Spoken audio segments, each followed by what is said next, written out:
നമസ്കാരം പ്രിയമുള്ളവരെ, ഗസയുടെ ഏകദേശം 80%-ലധികവും ഇസ്രായേലി സൈന്യം കയ്യേറിയെന്ന വാർത്ത പുറത്തു വരുന്നതിനോടൊപ്പം ഇസ്രായേലിന്റെ നേതൃത്വത്തിലാണ് അല്ലെങ്കിൽ ഇസ്രായേൽ ഏജൻസിയാണ് ഇപ്പോൾ ഗസയിൽ ദുരിതാശ്വാസ പ്രവർത്തനങ്ങൾ ഏകോപിപ്പിക്കുന്നത് എന്നൊരു വാർത്ത കൂടി പുറത്തു വരികയാണ്. ഗസ ഹ്യൂമനിറ്റേറിയൻ ഫൗണ്ടേഷനാണ് ഇപ്പോൾ ഗസയിലെ ദുരിതാശ്വാസ പ്രവർത്തനങ്ങൾ, അതായത് ആഹാരം, മരുന്ന് എന്നിവ വിതരണം ചെയ്യുന്നത്. ബാക്കിയുള്ള ഏജൻസികളൊക്കെ, ഐക്യരാഷ്ട്രസഭയുമായി ബന്ധപ്പെട്ട ഏജൻസികളൊക്കെ ഇസ്രായേൽ അവിടെ നിന്ന് വെടിയുതിർത്തൊക്കെ ഓടിച്ചു കഴിഞ്ഞു. ഇപ്പോൾ ഇസ്രായേലി ഏജൻസിയാണ് അവിടെ ദുരിതാശ്വാസ പ്രവർത്തനങ്ങൾ ഏകീകരിക്കുന്നത്.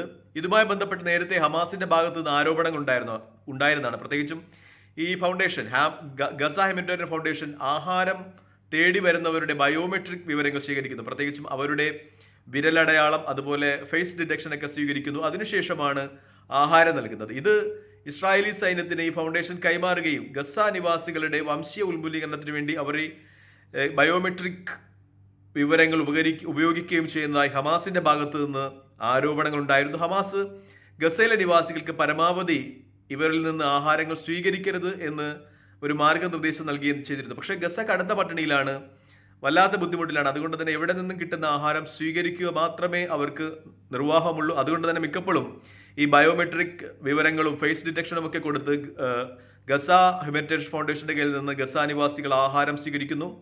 പക്ഷേ ഈ അടുത്ത ദിവസങ്ങളിൽ ഈ ഏജൻസിക്കെതിരെ ഐക്യരാഷ്ട്രസഭയും ആരോപണങ്ങൾ ഉന്നയിച്ചിരുന്നു. ഒപ്പം തന്നെ ഇതിന് കൺസൾട്ടിംഗ് സേവനങ്ങൾ നൽകിയിരുന്ന അമേരിക്കൻ ഏജൻസിയും ഇവർക്കുള്ള സേവനങ്ങൾ അവസാനിപ്പിച്ചിരുന്നു. അതായത് ഈ ഫൗണ്ടേഷൻ, ഗസ ഹ്യൂമനിറ്റേറിയൻ ഫൗണ്ടേഷൻ, ഗസയിൽ വംശീയ ഉന്മൂലീകരണത്തിന് വേണ്ടി ശ്രമിക്കുന്നു എന്ന ഒരു വിവരം തന്നെയാണ്. ഇതൊക്കെ ഒന്ന് നമ്മൾ അടിസ്ഥാനമാക്കി നോക്കുമ്പോൾ കിട്ടുന്ന ഒരു വിവരം. മറ്റൊന്ന്, നേരത്തെ അവർ 2 ദിവസം മുമ്പ് ഈ ഗസയിൽ ആഹാരം തേടി അവരുടെ അടുക്കൽ വന്നിരുന്ന ആളുകളെ ഇസ്രായേലി സൈന്യം വെടിയുതിർക്കുന്ന ഒരു സംഭവവികാസമുണ്ടായി. അതിൽ കുറച്ചധികം പേർക്ക് ജീവൻ നഷ്ടപ്പെട്ടിരുന്നു. ഇപ്പോൾ മറ്റൊരു വിവരം കൂടി പുറത്തു വരികയാണ്. ഇസ്രായേലി സൈന്യം ഗസയ്ക്കുള്ളിൽ ചില പ്രത്യേക ക്രിമിനൽ ഗ്രൂപ്പുകൾക്ക് സാമ്പത്തിക സൈനിക സഹായം നൽകി അവരെ ഹമാസിനെതിരെ യുദ്ധം ചെയ്യാൻ പ്രേരിപ്പിക്കുന്നു എന്ന വാർത്തയും പുറത്തു വരികയാണ്. യാസിർ അബു ഷബാബ് എന്ന് പറയുന്ന 32-കാരൻ, ഇയാൾ നിരവധി ക്രിമിനൽ കേസുകൾ പ്രതിയാണ്, മോഷണം, മയക്കുമരുന്ന് കേസുകളിലൊക്കെ പ്രതിയാണ്.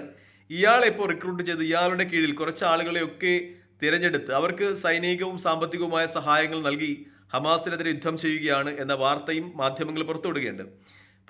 ഒരുപാട് ക്രിമിനൽ കേസുകളെ പ്രതിയായ ഇയാളെ ഇപ്പോൾ ഹീറോ ആക്കാനുള്ള ശ്രമങ്ങളാണ് ഇസ്രായേലി സോഷ്യൽ മീഡിയ പ്ലാറ്റ്ഫോമുകൾ നടത്തുന്നത് എന്ന വാർത്തയും കൂടി പുറത്തു വരികയാണ്. ഈ മോഷണ കേസിലൊക്കെ പ്രതിയായ ഇയാൾ ഇപ്പോൾ പറയുന്നത് നാട്ടുകാരെ കുടിയൊഴിപ്പിക്കുന്നത് തടയുക, അതുപോലെ ആഹാരം എല്ലാവർക്കും എത്തിക്കുക, മേഖലകളിൽ എത്തിക്കുക എന്നാണ് തൻ്റെ കർത്തവ്യം എന്നാണ് ഈ പുള്ളിക്കാരൻ്റെ അവകാശവാദം. എന്തായാലും പുള്ളി ഇപ്പോൾ ഇസ്രായേലി പ്രൊഫൈലുകളൊക്കെ പുള്ളിയെ വലിയ ഹീറോ ആക്കി വെച്ചിരിക്കുന്നു എന്ന് തന്നെയാണ് മാധ്യമങ്ങൾ പുറത്തു വരുന്നത്. എന്തായാലും ഇപ്പോൾ പോപ്പുലർ ഫോഴ്സ്, അതായത് ഇയാളുടെ സംഘടന, ഈ അബു ഷബാബിന്റെ സംഘടന ഗസയിൽ ആഹാരവും വസ്ത്രവും ഒക്കെ വിതരണം ചെയ്യുന്നതായി വാർത്തകൾ പുറത്തു വരികയാണ്. എന്തായാലും ഈ വാർത്ത ഇസ്രായേലി സൈന്യവും ഒഫീഷ്യലുകളും ഒക്കെ സ്ഥിരീകരിക്കുന്നുണ്ട്. അവർ പറയുന്നത് സൈന്യത്തിന് എല്ലായിടക്കും കയറിച്ചെന്ന് ഏറ്റുമുട്ടുക പ്രയാസമാണ് ഗസയിൽ. പ്രത്യേകിച്ചും ഇപ്പോൾ ഈ അടുത്ത സമയങ്ങളിൽ കരയുദ്ധം തുടങ്ങിയതിനു ശേഷം ഇസ്രായേലി സൈന്യത്തിന് വലിയ ആൾനാശം സംഭവിക്കുന്നുണ്ട്.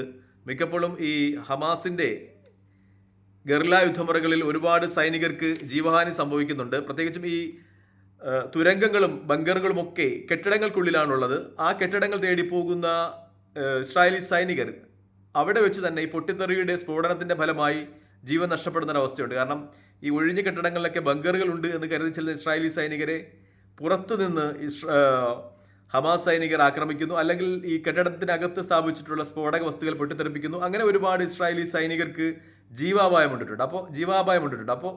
അപ്പോൾ അതിന് പകരമായിട്ട് ഇപ്പോൾ ഇസ്രായേൽ സൈന്യം കണ്ടുപിടിച്ചിരിക്കുന്ന ഒരു ഉപാധിയാണ് ഫലസ്തീനിലുള്ള ക്രിമിനലുകളെ ആയുധങ്ങളും പണവും കൊടുത്ത് ഹമാസിനെതിരെ യുദ്ധം ചെയ്യിപ്പിക്കുകയാണ്. പക്ഷേ ഇസ്രായേലിന്റെ പ്രതിപക്ഷവും ചില രാഷ്ട്രീയ പാർട്ടികളും ഒക്കെ ഇതിനെ എതിർക്കുന്നുണ്ട്. കാരണം ഇസ്രായേലി സൈന്യം ഇവർക്ക് കൊടുക്കുന്ന ആയുധങ്ങൾ മിക്കപ്പോഴും ഒരു പരിധി കഴിഞ്ഞാൽ അത് ഇസ്രായേലി സൈന്യത്തിന് നേരെയും ഒപ്പം ഇസ്രായേലി ജനതയ്ക്ക് നേരെയും ഈ ഫലസ്തീനിലെ ക്രിമിനൽ സംഘങ്ങൾ ഉപയോഗിച്ചേക്കാം എന്ന ഒരു വാദഗതി ഇസ്രായേലിന്റെ പ്രതിപക്ഷ പാർട്ടികൾ നടത്തുന്നുണ്ട്. എന്തായാലും ഇതുമായി ബന്ധപ്പെട്ട വലിയ വിവാദങ്ങൾ ഇസ്രായേലിൽ പുകയുന്നുണ്ട് എന്ന് തന്നെയാണ് യാഥാർത്ഥ്യം. തൽക്കാലം ഈ വീഡിയോയുമായി ഇവിടെ വാങ്ങുകയാണ്. മറ്റൊരു വീഡിയോയുമായി കാണുന്നവരെ പ്രാർത്ഥന ഉൾപ്പെടുത്തുക. വീഡിയോ ഇഷ്ടപ്പെടുന്നുണ്ട് ലൈക്ക് ചെയ്യുക, ഷെയർ ചെയ്യുക, കമന്റ് ചെയ്യുക. മറ്റൊരു വീഡിയോയുമായി കാണുന്നവരെ ജയ് ഹിന്ദ്.